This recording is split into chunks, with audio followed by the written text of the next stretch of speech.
Yeah, hey.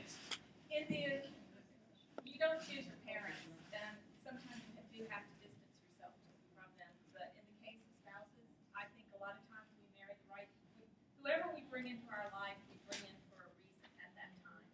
And sometimes one evolves and the other doesn't, or you learn and you realize the handwriting was on the wall a long time ago, you just didn't know how to read it. But I think it's really important, and I believe that the successful people I know, and this is what I aspire to, because I'm one of those people that as I had to leave somebody behind. In a different direction. And number one, I made the choices that put me in that situation. So be accountable and take responsibility because you chose to put yourself in that situation. And number two, don't dwell on it. Move on. Learn your lessons and move on, but and let go of it. Yep. Tommy. I am similar with Tracy. I really didn't have to worry too much about people trying to pull me back, but I think it's because of the way that I present myself. They don't even try. You're a black belt in martial arts, are you kidding? Tommy, I don't know what I'm saying. You are able to you teach people how to treat you the way your actions are. But the other thing is that I relate everything back to martial arts. I believe it's about respect. If I have a friend and he doesn't respect what I ask him, then if it's not mutual, he's going to continue to come at me a certain way. I'll say, listen, man, you're my friend. When you're and what I require is this positive thing. If you're going to pull me back, you can still be my friend, but just a distant one. So he's not going to come around me. The bottom line is respect. If you have somebody in your life that doesn't respect you enough to listen to you, okay, then distance yourself from them. Okay, you might want to give them a chance first. Okay, but if they are, just distance yourself. Because you know what? If they don't have respect for you, a lot of people in your life are there waiting for something that you're going to give them. Okay? All right? And the thing is that I judge people the way they treat the people that mean the least to them. Okay? That's what I look at someone. Or when somebody's down, how do they act? Where's their integrity when they're at the bottom? Because everybody can have it when they're at the top. But if you don't have the mutual respect for somebody, if they don't have respect for you to honor what you ask them to do, then why are you even with them? Does it make sense or not? Yeah. It's that simple. It's such a good point. It's harder when you have a relationship with a wife and kids, and I don't have them, so. But I'm just saying, as far as your friends go, I'm saying as far as your friends go. Yeah. Like they say, it's hard enough to jog up that hill. With him on my back, it's harder. Right? So that's the distance part I put is that respect part. Exactly. Colin, let me come back to you. Yeah, real quick. Okay, I just want to say, because I know this is an issue that can be really damaging to somebody's dreams or whatever, but when you have a spouse or a family member that is very supportive, it's like magical. Especially if you have like a dream board and you come in one day and they started putting stuff up on it, So, but it's really magical when you do have a spouse or a family member that's extremely supportive. What about taking over your dream board? Like, your dreams are covered now in their dreams. Well, no, they're supportive. They make their own board at that point. There's an app for that. There's an app for that, yeah. Yes. And I do want to say this because I know we're using the D word a lot. I've been married 18 years, and just because they start out negative, because mine started out negative, she's a believer now. Yeah. She really is a believer now. She's like, you can do whatever you want to. Yeah, that's the same with And me. the results Yeah. shut it all down. In the very beginning, I made a lot of money with John Maxwell. I spent it all. I spent every last penny of it on training. I got the picture, right? Because I didn't know what the heck I was going to do after we sold this. Yeah. And I spent all the money. So, my wife's reaction was, not to mention, because of Jeffrey Combs, I said, I'm never getting a job ever again.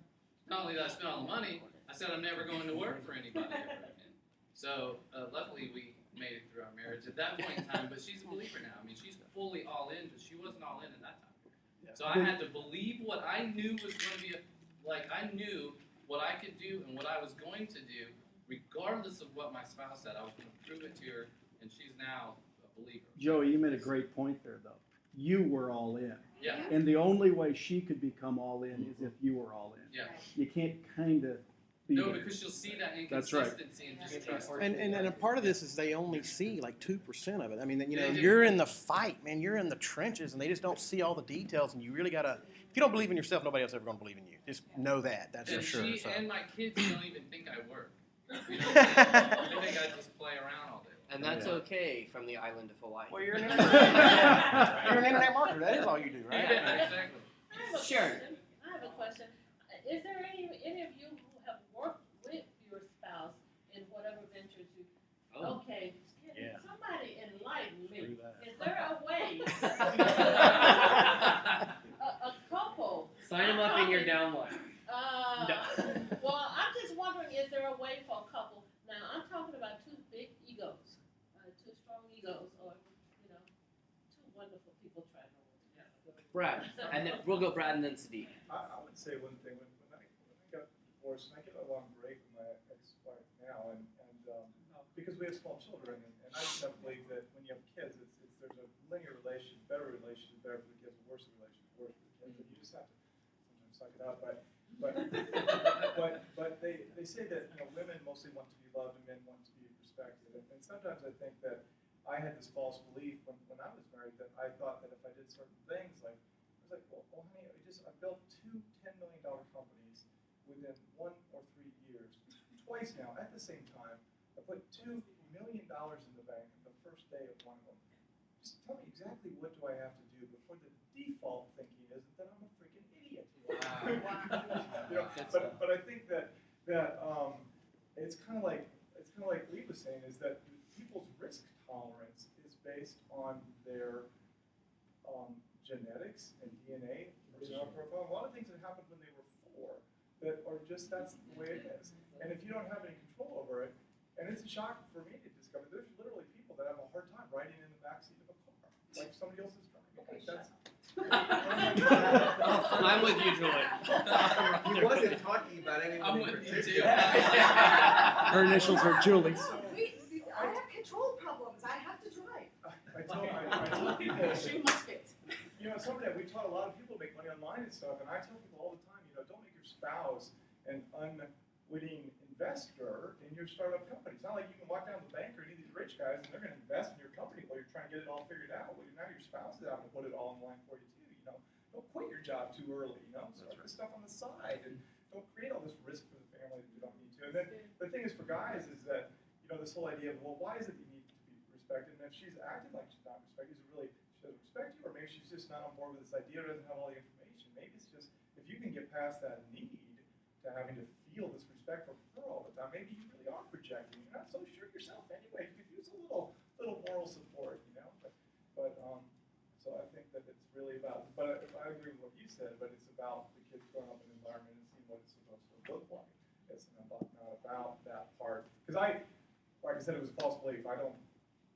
Some of you guys are maybe it's different, but I just think that having those people really around you, especially if you're out there with a big list or you're doing things, people right around you, they're still going to think you're an idiot. And I think anything else is just a false expectation. But you're never a prophet in your own hometown. Exactly. Yes, Sadiq, let's go to exactly. Sadiq, and then we'll wrap it with Colin, and then one final thought as we go.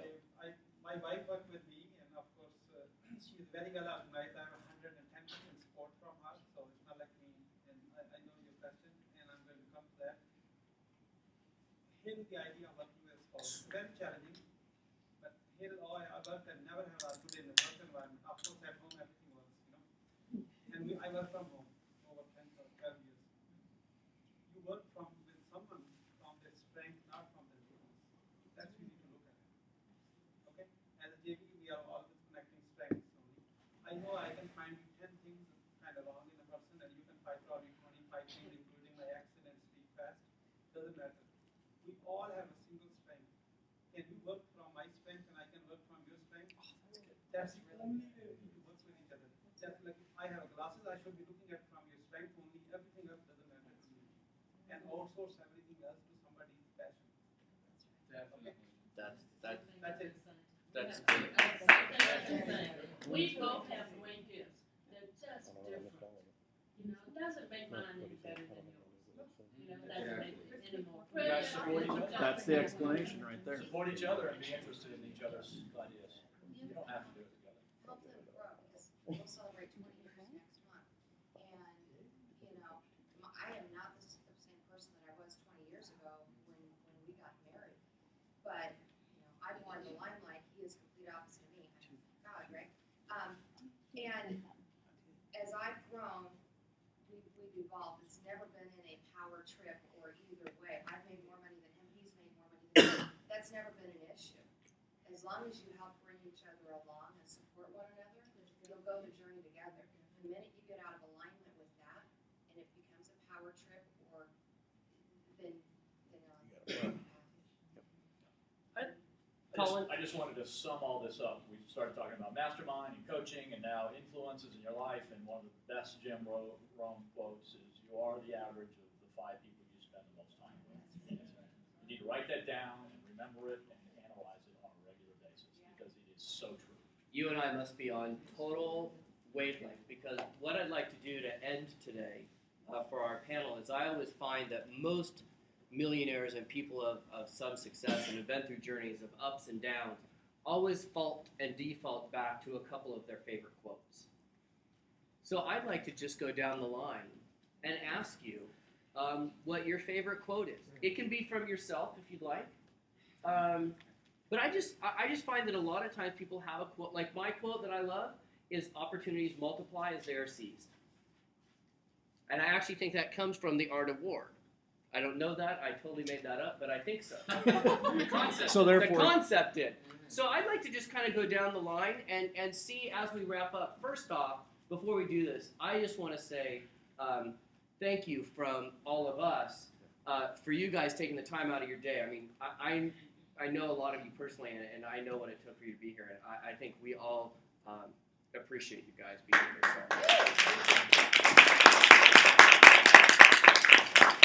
So we'll start down here. Tracy, favorite quote. Yes. Oh, sorry, guys. Playing, so I just maybe me and Sheila can say something and then go. Go ahead, you can go first. So my favorite quote is, "The effectiveness of a postage stamp is its ability to stick to it until it's delivered." So what I ask you for is, do you have the stick-to-itiveness to reach your destination? That's good. Mine kind of comes from martial arts again. Nobody wins by wishing. So you can hope and wish for whatever you want, but if you don't get the mindset, get the skills, and take the action to do it, then don't wish for it. Wish for something else. So nobody wins for wishing. I said it. Oh, that's awesome. David. I just want to know next time. I know. My tagline on my website: say yes, then figure out how. Perfect. Mine's very similar. It's from Yoda. There is no try, do or do not. Good. Brad. Yeah. Mario Andretti, if you have everything under control, you're not moving fast enough. Ooh, I like that. Colin. I gave you one, but the other one, my favorite is, the only thing needed for evil to prevail is for goodness to do nothing. Ooh, that's some good one right there. City. I use this all the time and criticize privately and praise publicly. Oh, did you guys hear that? Love that. I have some people that you could say that to. Okay. Good relationships. My grandma had a book next to the bed that I used to sleep in, and I always remember it was, "The obstacles in your life will either make you better or bitter." I like that. I like that. Hey.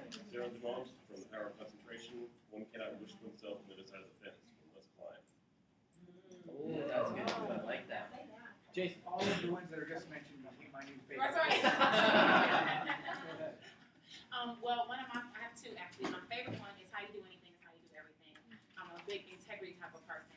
And then my second one is really simple. Everyone knows it's "Don't ever give up." But why it's so important is because when I was growing up, my mom had a little flyer that she would put on the refrigerator with a magnet. And it was a picture of a duck with a frog in his mouth. The frog's head is in his mouth. And then the frog has the duck's throat in his hands. And it's "Don't ever give up," because if either one gives up, bye-bye they go. So that image is in my head. So, thank you guys very much. Thank you. We're going to close up right now. Did you like today? Yes. Are you willing to tell your friends when we come back in September? Yes. Okay, so this is what we're going to do. I'm going to hand out these forms. Please put your name, your information, your friend's name, and their email address, but make sure you let them know that we're going to be reaching out to them. We're going to come back in September. We're going to collect evaluation forms because it's important. We only learn when we hear back from you.